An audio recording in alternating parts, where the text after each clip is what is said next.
सबसे पहले मैं वर्डपैड को ओपन कर लेता हूँ। ये मैंने वर्डपैड को ओपन कर लिया। पिछले वीडियो में हम लोगों ने होम टैब को कवर किया था। होम टैब के सारे ऑप्शन के बारे में हमने बताया था।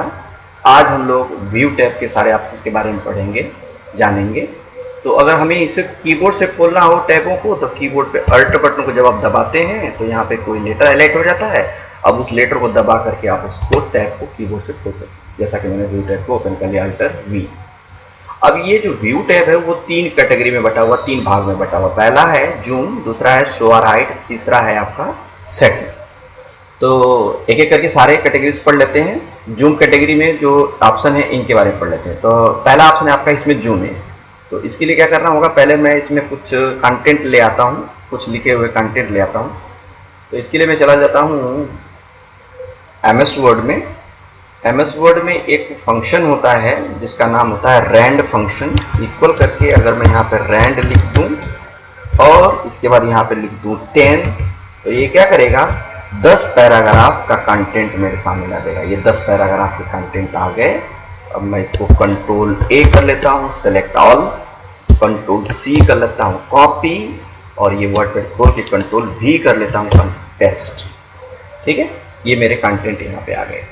तो अब आज हम लोग देखने वाले हैं जूम कैटेगरी का पहला ऑप्शन जूम है। तो इस पर क्लिक करेंगे तो हम जो भी कंटेंट यहाँ पे लिखे हुए हैं, जो भी कुछ मैटर बनाए हुए हैं, इसको हम लोग जूम कर सकते हैं।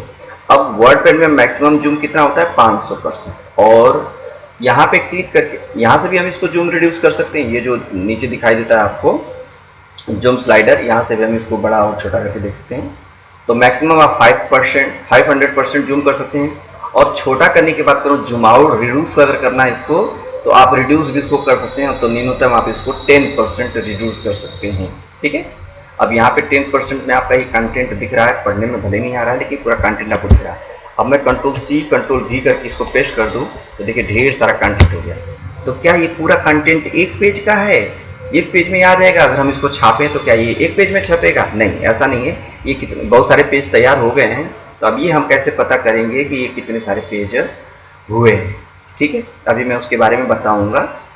चलिए बता ही देता हूँ। फाइल मेनू में जाकर के आप यहाँ पे प्रिंट में जाकर के प्रिंट प्रीव्यू कमांड लगा देंगे तो आपको पता चल जाएगा। ठीक है, ये मेरा पहला पेज है। नेक्स्ट 2 3 4 5 6 5 पेज है। देखिए लास्ट पेज आपका 5 है। यहाँ पे टोटल 5 पेज में, यहाँ पेज नंबरिंग भी आपको दिखाई दे रही होगी। तो जितना भी मैंने कंटेंट लिखा हुआ कुल 5 पेज में आया हुआ। अभी ये फाइल मेनू पढ़ाना बाकी है, मैं बताऊंगा इसके बारे में, तो आपको खुद ब खुद जानकारी हो जाएगी। तो यहाँ से आकर के हम इसको रिड्यूस करते हैं, कितना, मिनिमम 10% और मैक्सिमम 500%। ठीक है, यहाँ से कर सकते हो काम। अब अगर मैंने अपने पेज को यहाँ पे 200 या 250 या जितना भी परसेंट जूम कर रखा है, और या फिर जितना भी रिड्यूस कर रखा है, और मैं फिर वापस उसको 100% में लाना चाहता हूँ, तो इस पर क्लिक करेंगे 100% में आ जाएंगे। आपने बहुत ज़्यादा जूम भी किया हुआ है तब भी 100%, और बहुत ज़्यादा रिड्यूस किया हुआ, छोटा किया हुआ, तब भी 100%। ये खत्म हो गया आपकी जूम कैटेगरी। नेक्स्ट कैटेगरी है शो और हाइड। तो यहाँ पे छिपाने और दर्शाने वाले ऑप्शन होते हैं, जिसमें पहला ऑप्शन है रूलर। तो मैंने पिछली वीडियो में बता रखा है कि ये क्या होता है, रूलर बार जो नापने का काम करती है। कंप्यूटर में अगर हमको कोई चीज़ नाप तोल के करना है कि पेज की लंबाई चौड़ाई क्या है, कोई भी चीज़ नापनी होती है, तो रूलर बार का सहारा लेते हैं, जिसके बारे में मैंने पेंट में भी बताया हुआ था। तो यहाँ पे क्लिक करके हम इस रूलर बार को छिपा सकते हैं और ला सकते हैं। ठीक है, अपनी जरूरत के हिसाब से इसको शो और हाइड कर सकते हैं। ये है स्टेटस बार। सबसे जो नीचे की पट्टी होती है ये वाली, इसको बोलते हैं स्टेटस बार। इसी स्टेटस बार पे आपको जूम स्लाइडर भी रहता है, जहाँ से हम जूम करते हैं। तो इस पर क्लिक करके हम उसको शो और हाइड कर सकते हैं। ठीक, छिपाने का समय काम कर सकते हैं। ये भी कैटेगरी खत्म। नेक्स्ट है आपका सेटिंग्स। सेटिंग्स में 2 ऑप्शन है। पहला ऑप्शन है वर्ड ब्रैप। ठीक है, वर्ड ब्रैप में 3 ऑप्शन है, no wrap, wrap to window, wrap to ruler. ठीक है, तो चलिए एक एक करके बताता हूँ आपको। सबसे पहले इस पेज पे थोड़ा सा नज़र डालिए।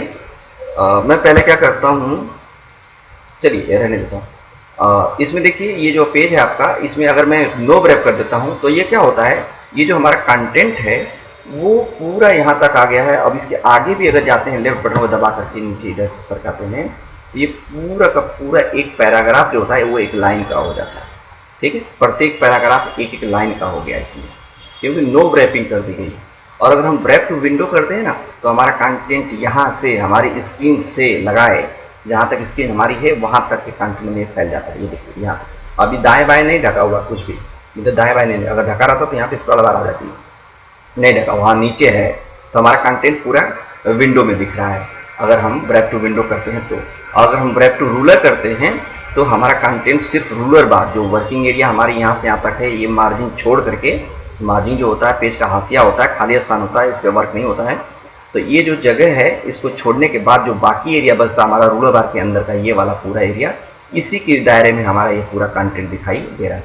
तो आप अपने कंटेंट को किस बेस पे रखना चाहते हैं, विंडोज बाय रखना चाहते हैं, नो ब्रैप रखना चाहते हैं, या ब्रैप टू रूलर रखना चाहते हैं, आप कर सकते हैं। अच्छा, इसको एक तरीके से और समझते हैं। पहले मैं क्या करता हूँ, पूरे कंटेंट को डिलीट कर देता हूँ, ठीक है, डिलीट कर दिया मैंने।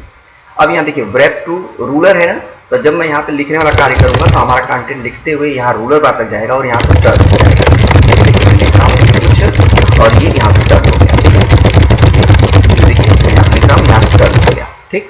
और अगर हम यहाँ पे आकर के ब्रैप टू विंडो कर देंगे तो अब मैं यहाँ पे पूरे को मिटा देता हूँ और फिर से लिखता हूँ। अब मेरा कंटेंट जो है यहाँ तक नहीं रहेगा, यहाँ तक रहेगा, यहाँ लास्ट तक, ठीक है, जहाँ तक हमारे वीडियो दिखाई दे रही है वहाँ तक हमारे कंटेंट रहेगा। अब मेरा कंटेंट जो है वहाँ तक टर्न हो रहा है, मोनेटाइजेशन जहाँ तक है हमारी, वहाँ तक मेरा कंटेंट जा रहा है, जा रहा है और वहाँ तक, ठीक है। बट अगर मैं पूरे इसको डिलीट कर दूँ फिर से, और अगर मैं यहाँ पे आकर के नो ब्रैप कर दूँ, तो जब हम लिखने वाला काम करेंगे तो ये टर्न ही नहीं होगा, न रूलर से टर्न होगा, न विंडो से टर्न होगा, माइनस से टर्न होगा, लिखते जाएगा, ठीक है। कब तक लिखते जाएगा, जब तक हम कीबोर्ड पे इंटर बटन को प्रेस नहीं कर देते हैं तब तक ये लिखते ही जाएगा, ठीक है। और जब हम इंटर बटन प्रेस करेंगे तो ये नहीं आएगा। तो इसका मतलब ये हो गया कि प्रत्येक पैराग्राफ जो है एक एक लाइन में शो होगा, लेकिन छापने समय ऐसा नहीं है, जब प्रिंट करेंगे तो आपके पेज में ही छपेगा वो, देखिए इसी लाइन में जा रहा है, जब मैं इंटर बटन दबाऊंगा तो लाइन चलेगी। इससे साबित होता है कि प्रत्येक पैराग्राफ एक लाइन में शो होने लगता है अगर आपने नो ब्रैप करा हुआ है तो बाय डिफॉल्ट जो वर्क होता है ब्रैप से रूलर होता है। अच्छा, नेक्स्ट ऑप्शन आपका आता है इसमें मेजरमेंट यूनिट। इस पर क्लिक करके आप इसमें यूनिट सेट कर सकते हैं, मतलब जो आपका रूलर बार है, रूलर बार का जो पैमाना है उसको आप किस में रखना चाहते हैं, इंच में रखना चाहते हैं, अभी इंच में लिख रहा है, अभी सेंटीमीटर में हो गया, ठीक है, अभी पॉइंट में हो गया, अभी पिकाज में हो गया। इस प्रकार से आप जिस मात्रक में, जिस यूनिट में आपकी पकड़ हो, उस यूनिट को यहाँ पे सेट करके उसमें वर्क कर सकते हैं। तो ये हमारा पेज जो है इस समय इंच में शो हो रहा है, यहाँ पे ये दिख रहा है, ठीक है। तो ये खत्म हो गया आपका व्यू टैब। अब अगली वीडियो में मैं आप लोगों को बताऊंगा फाइल मेनू, और ये पूरा हम लोगों का वर्डपैड जो है फिनिश हो जाएगा, खत्म हो जाएगा। फिर अगला जो वीडियो जाएगा, अगली जो सीरीज चलेगी हमारी, या तो विंडोज़ की चलेगी या फिर MS वर्ड की चलेगी। तो चलिए मिलते हैं नेक्स्ट वीडियो में।